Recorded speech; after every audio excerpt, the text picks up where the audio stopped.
नमस्कार दर्शक बंधु स्वागत करुच्ची आमर यूट्यूब चैनल फ्रेश ओडिशा को आज वीडियो माध्यम रे मु कौन कहबाक आसी कि कौन टॉपिक विषय कहबाक आसी आपण माने समस्ते जानि पारथिबे ए वीडियोटर थंबनेल को ही देखि जेपरि कि ए वीडियोटर थंबनेल रे लिखा जायछि मधुबाबू पेंशन योजना विषय रे। तो आज रे वीडियो माध्यम रे मु सेही टॉपिक विषय रे कहबी सेही मधुबाबू पेंशन योजना विषय रे ही कहबी। मधुबाबू पेंशन योजना स्टाटस से गोटे ऑप्शन देखा था फॉरवर्ड टू बीएसएसओ से विषय आज वीडियो माध्यम जानिबा। तो चलतु आज वीडियो को स्टार्ट करबा एवं एई फॉरवर्ड टू बीएसएसओ मतलब कोन से विषय डिटेल्स आज वीडियो माध्यम जानिनेबा। आपण माने समस्त मधुबाबू पेंशन योजना विषय सुनिश्चित जानिथिबे तथापि मु ए वीडियो शॉर्टकट माध्यम मु आपण मानकु जणाई दउची ए मधुबाबू पेंशन योजना टी कोन। देखो तो मधुबाबू पेंशन योजना गोटे पेंशन स्कीम जोटा कि ओडिशा सरकार द्वारा कर 2008 मसीह सोशल सिक्यूरीटी पे ये मधुबाबू पेंशन योजना कराई। मधुबाबू पेंशन योजना आप ओल्ड एज पेंशन आवेदन करेंगे, विडो पेंशन आवेदन करेंगे, जोटा कि आप डिसेबल्ड पेंशन होची अनेक पेंशन ये मधुबाबू पेंशन योजना अंडर आवेदन करेंगे। जो 60 वर्ष है लोक मैंने मधुबाबू पेंशन योजना आवेदन करती कि वार्धक्य भत्ता को एप्लाय कर भी मधुबाबू पेंशन अंडर ही आवेदन कराए। ओडिशा जो साधारणतः लोक रोचे से मधुबाबू पेंशन योजना बेनिफिट पाँच। ये जो मधुबाबू पेंशन योजना रही मधुबाबू पेंशन योजना आप्लिकेसन जो सबमिट करेंगे ऑनलाइन माध्यम आपको जिते भी आधार कार्ड डिटेल्स आप नेम सब कुछ देकर सबमिट करेंगे।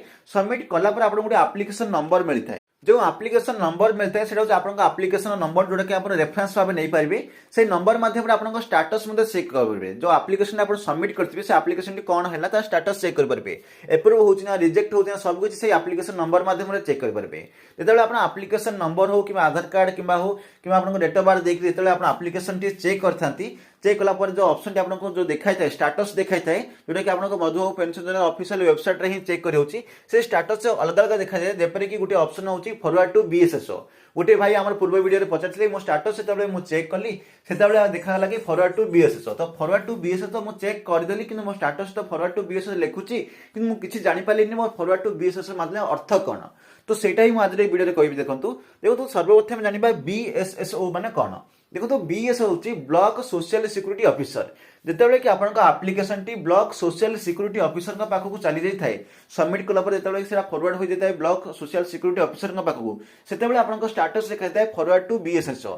ये जो फॉरवर्ड टू बीएसएसओ देखा है से आप जानवा चाहते तार आप्लिकेसन टी आप बीएसएसओ पाखे अच्छी मतलब ब्लॉक सोशल सिक्यूरीटी ऑफिसर पाखे अच्छी जो आप फॉरवर्ड टू बीएसएसओ स्टाटस देखा है। तो देखो जो सर्वप्रथम आप आप्लिकेसन सबमिट करेंगे तार प्रथम स्टेप होची जो आप्लिकेसन जी भी डिटेल्स अच्छी सब कुछ डिटेल्स आपको बीएसएसओ पाखक जीव। जो आपको बीएसएसओ वेरिफिकेशन करेंगे देन नेक्स्ट स्टेप हम तो आपको प्रथम स्टेप जब आपको फॉरवर्ड टू बीएसएसओ देखा सेटा हूँ आपको प्रथम स्टेप जोटा कि आपको ब्लॉक सोशल सिक्यूरीटी ऑफिसर पाखक जाए जहाँ भी आप डिटेल्स इंटर करते direct block social security officer पाखक जाइए। जो आपको फॉरवर्ड टू बीएसएसओ देखदेव देन से एप्रूव करदे जो बीएसएसओ एप्रूव जो करेंगे से आप्लिकेसन जाए वीडियो पाखक से एप्रूव तो कहजनी से चेक करेंगे। चेक कलापर से वीडियो पाखक जीव जो आपको पाखक से वीडियो जीव से लिखा फॉरवर्ड टू वीडियो बोली यही प्रकार प्रोसेस चलता है। बर्तमान मुझे आशा करुँच बीएसएसओ पाखक जो जाए सीटा आपने कौन जानीपारे।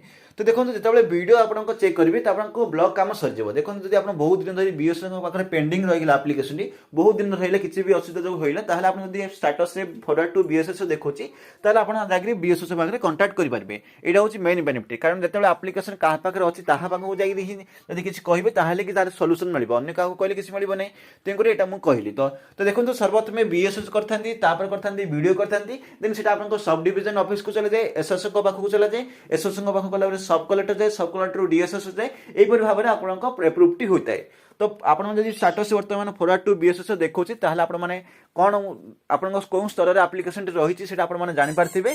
तो चलते आज वीडियो ये रखा जब किसी भी अधिक किसी विषय जानवा चाहते कमेंट विषय पचारि पारे कमेंट सेक्शन में पचारे मुझे निश्चित उत्तर देवाक चेष्टा करी नचेत गोटे वीडियो बनकर कहीपरि। तो चलते वीडियो ये रखा पुणी मिस आउ गोटे वीडियो आम गोटे छोटिया टेलीग्राम चैनल रही है टेलीग्राम चैनल जॉइन हो जाए अनेक किसी इनफॉरमेशन पाइपर। तो चलते वीडियो ये रखा पुणी मिस आउ गोटे वीडियो आउ गोटे टॉपिक को नहीं से पर्यंत विदाय दिंतु। जय हिंद, वंदे मातरम।